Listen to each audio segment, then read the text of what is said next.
A couple of weeks ago, I was at a networking group and a strange thing happened. We were mostly a group of women, but there was a man that walked up that started talking to some of the ladies in the group. And at one point, one of the ladies said, "Well, what do you do for a living?" And all of a sudden, he got really offended and said, "Why do you need to know that?" And she said, "Well, we're at a networking function. How else would we network?"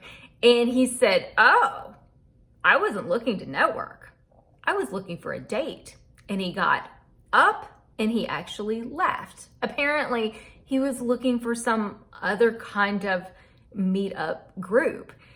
And when he left, it suddenly struck all of us about how wrong that actually was. Because you see, first of all, if he had just been open and honest about what he did for a living, well, first of all, you're never going to meet somebody if you aren't open and honest about what you do for a living.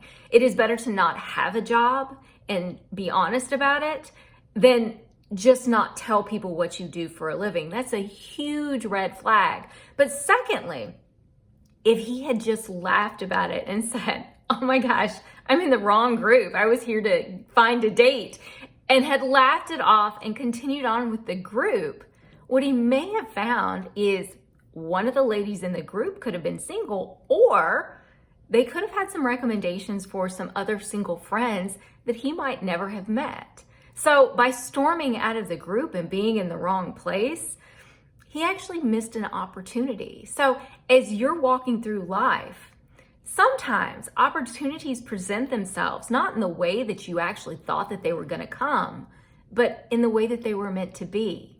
So don't be like that guy. Don't miss out on an opportunity. You have to stick it out, see it through, and sometimes you'll end up in a funny situation that leads you right to the place that you need to be. And if you like what I have to say, subscribe to this YouTube channel, and I look forward to seeing you all tomorrow.